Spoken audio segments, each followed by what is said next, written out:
Mother's Day weekend has arrived, and let me tell you, it is absolutely not tiptoeing through the door. This one is kicking it wide open. We're talking severe thunderstorms, tornado threats, damaging winds, monster hail, and flooding rain all lined up and ready to cause chaos across the southern plains and Gulf Coast over the next couple of days. And just when you think that's already a full plate, the atmosphere has the nerve to throw in frost and freeze conditions threatening gardens across the upper Midwest, a serious heat wave flexing its muscles out west, and a genuinely fascinating pattern shift coming in the second and third week of May that I think a lot of you are going to let out a big sigh of relief over. So buckle up. There is a whole lot to unpack today, and we're gonna go through all of it together. What's happening right now? Saturday, May 9th. Let's kick things off with what's going on at this very moment. Because the atmosphere is already busy and it hasn't even had its morning coffee yet. The Gulf Coast is already getting soaked this morning. Houston, Beaumont, New Orleans, Mobile. These areas have been getting hammered with persistent, relentless, heavy downpours, and that trend is not letting up through the rest of the day. This isn't the fun kind of rain where you sit on the porch and enjoy the smell.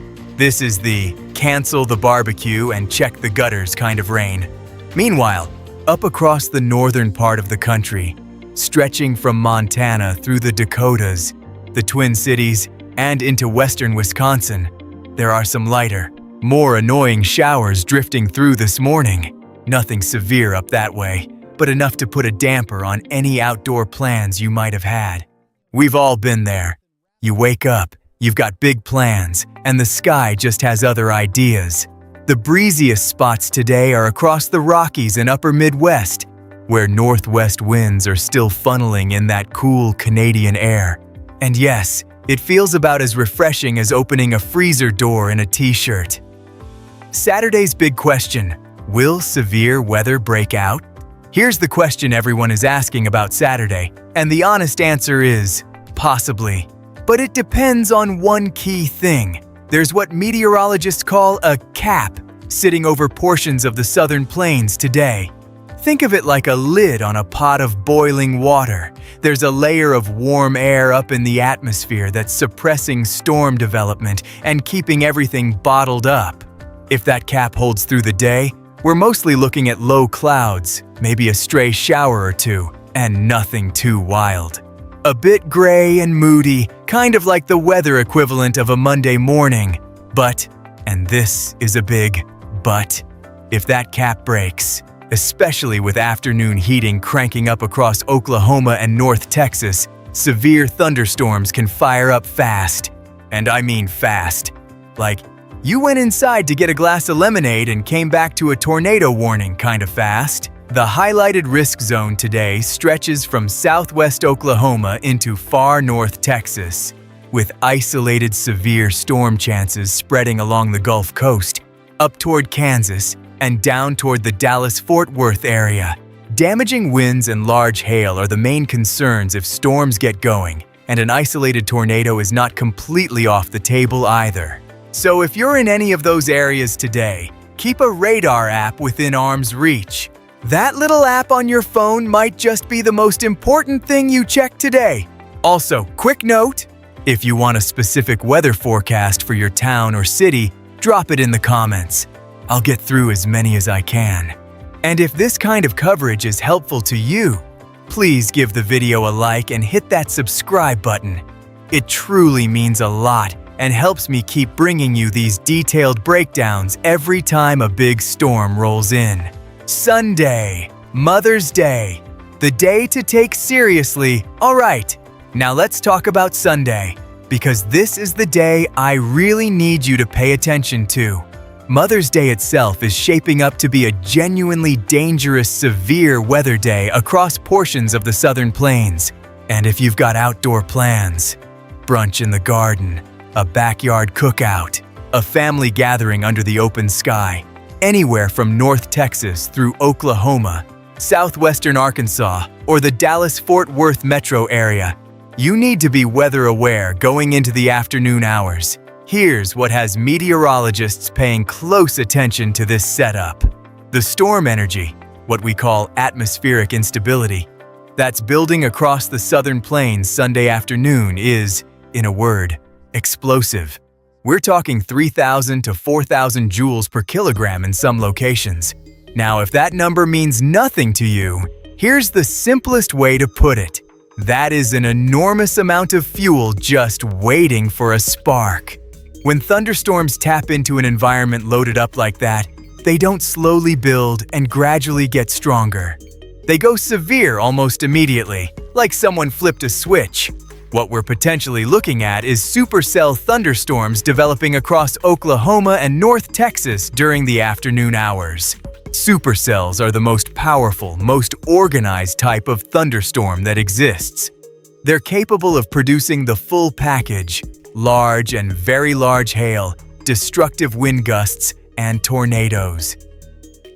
Here's roughly how Sunday is expected to unfold. The morning could start with a complex of storms near the Tulsa area, though the exact track and positioning could shift a bit, so keep checking your local forecast as we get closer to the event. As the afternoon heats up, and it's going to heat up significantly across North Texas, especially around Dallas-Fort Worth, that warmth, combined with the rich moisture already in place across the region, is going to act as the trigger that fires up supercell development just to the north in Oklahoma. Those individual storm cells popping up in the afternoon are the ones to watch most closely. Those are the tornado producers. The most dangerous window on Sunday is the afternoon through early evening. That is when the storm environment is most favorable and when you need to have your shelter plan already figured out, not be figuring it out while a tornado warning is on your phone. As Sunday evening rolls in, those individual storms will likely consolidate and organize into a line, sweeping southward through east and central Texas, into southern Arkansas, northern Louisiana, and potentially as far east as Mississippi. Once storms organize into a line like that, the tornado threat does drop somewhat. Some good news there. But the straight-line wind threat jumps up significantly. We're talking wind gusts of 60 to 70 miles per hour possible with this line as it pushes through Sunday evening. That's strong enough to snap trees, knock out power, and send patio furniture into the next county. Any storms that manage to stay out ahead of the main line could still be tornadic, so the threat doesn't fully disappear even as the evening progresses. Bottom line for Mother's Day: have a plan. Know where your shelter is before you need it. Have a reliable weather app on your phone and actually check it. If you're hosting an outdoor brunch or dinner, keep a close eye on the timing and be ready and willing to move everyone indoors quickly. Don't wait until the last second.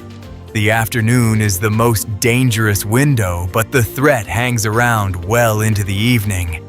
Flooding rain, another serious concern. Let's talk rainfall, because flooding is a very real part of this story too. Looking at rainfall totals through Monday morning, the heaviest accumulations are focused near the Gulf Coast, New Orleans, Gulfport, Mobile, Panama City. These areas are looking at 2 to 3 inches of rain, and some spots could see even more than that, depending on how storms train repeatedly over the same areas. That's the flooding scenario. The same storm keeps dropping rain over the same location, and the ground just can't take it anymore. There is actually a slight risk for excessive rainfall, meaning scattered flash flooding is possible near and north of New Orleans toward Gulfport and near the mouth of the Mississippi River. That area deserves close attention over the next 24 hours. Lighter but still meaningful rainfall extends northward and westward into Oklahoma, North Texas, and the Red River Valley, with some amounts even reaching over toward Georgia. And I'll say it again, as I always do because it never stops being true. Turn around. Don't drown! Flooded roads are never worth it. You cannot tell how deep the water is just by looking at it. You cannot tell if the road underneath is still intact. No destination, no errand, no appointment is worth gambling your life on a flooded roadway. Frost, freezes. And your garden is not ready for this. Let's shift gears now and talk temperatures.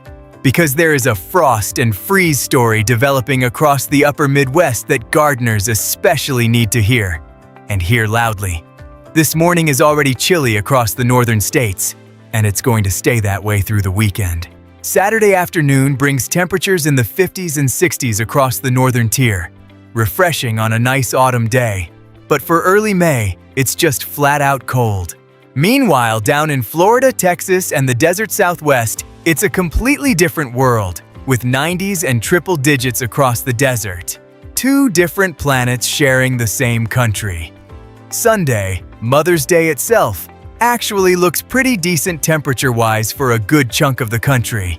50s to the north, comfortable 60s and 70s through the middle of the country, and 80s and 90s across the south. It won't feel like full summer, but for most people, it won't feel brutal either. So if severe weather isn't in your backyard on Sunday, at least the temperatures should be fairly pleasant. But here's the frost and freeze warning, and if you've already started planting your garden this spring, please pay close attention. Saturday morning is bringing frost and freeze conditions to North Dakota, northern Minnesota, and especially up into Maine and the Northeast. Then Sunday morning, Mother's Day morning, that frost and freeze threat expands significantly. We're looking at widespread frost and freeze conditions across Wisconsin, northern Michigan, Minnesota, both Dakotas, and Wyoming. And then Monday morning, it's back again across Minnesota, Wisconsin, and Michigan. 3 consecutive mornings of frost risk. If you have sensitive plants, seedlings, or anything in the ground that cannot handle a freeze, cover them up this weekend. Do not wait. 3 nights of frost in a row is going to do real, heartbreaking damage to unprotected plants. The good news, and there genuinely is some good news here, is that by the middle of next week, overnight temperatures start climbing back up, and we should be done with the frost and freeze threat for a good while. So it's a short, rough patch. Just protect the garden this weekend and you'll come out the other side just fine. The pattern shift. Here comes the sunshine. Now let's zoom way out, because the big picture story coming after Mother's Day is actually one a lot of you have been waiting for. Starting around Monday, May 11th, that stubborn, relentless trough that has been locked over Hudson Bay and the northeastern U.S. for the better part of 2 weeks is finally going to begin breaking down. A ridge of high pressure is shifting eastward into the central United States, and that means something we haven't seen nearly enough of lately: sunshine, warmth, and a drier stretch for much of the central and western U.S. Let the people rejoice. Between roughly May 11th and 18th, the western U.S. goes largely dry under that dominant ridge of high pressure.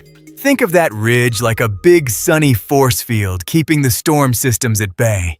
The central and eastern U.S. will still see some storm systems sneaking around the edges of it. Monday into Tuesday could bring some showers and rumbles of thunder to the Midwest and Ohio Valley, though nothing severe at that point. Then around midweek, another system drops in from the northwest, bringing some higher elevation snow to the Canadian Rockies, British Columbia, and Alberta, before eventually sliding into the Midwest later in the week.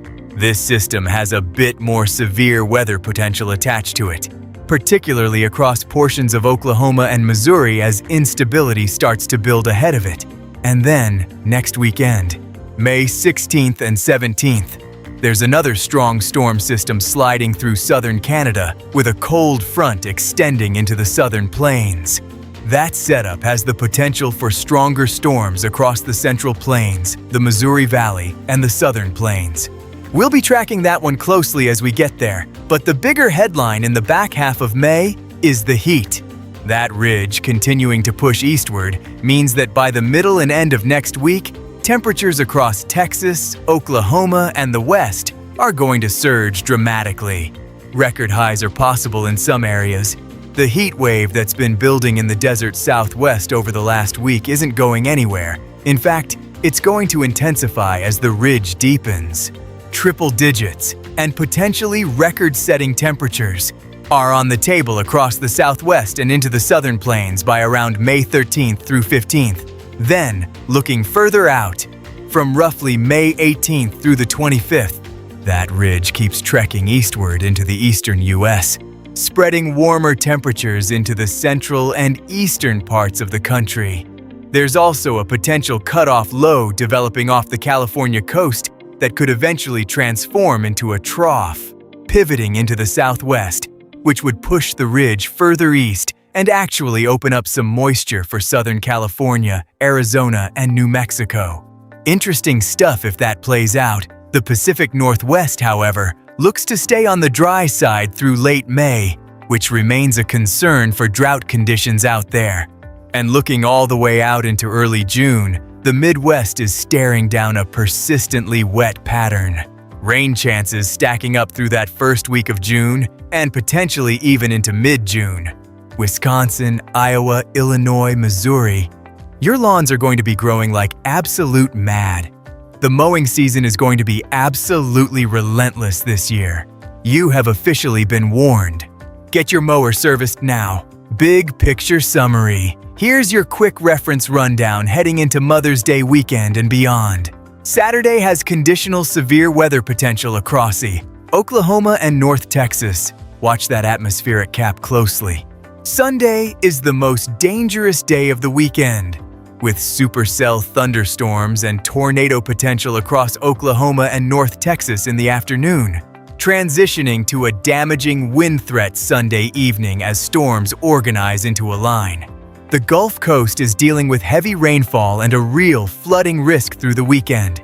Frost and freeze threatens gardens across the upper Midwest through Monday morning. 3 consecutive mornings of risk. Cover your plants. After Mother's Day, the pattern begins to warm and dry out across the central U.S., though a more active severe weather window returns around May the 16th and 17th. A significant heat wave is building across the southern plains and west. The sun is coming back, but it's bringing the heat with it.